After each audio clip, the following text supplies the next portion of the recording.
আজকে হলো গণেশ পুজোর প্রথম দিন। তো চলে গেলাম গণেশ ঠাকুরকে দর্শন করার জন্য। তো গণেশ ঠাকুরকে জানাই শতকোটি প্রণাম।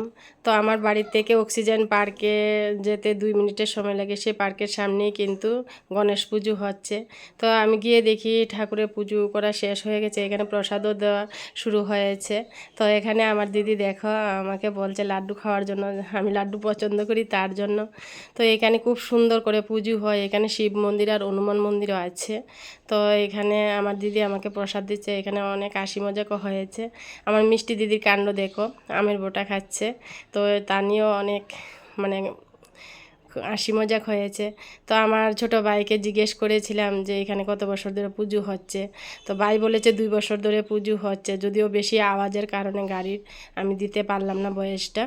তো ভাইয়ের সাথে কিন্তু অনেকেই আছে, যদিও আমি এখানে সবাইকে দেখাতে পারলাম না, এখানে সবাই নেই।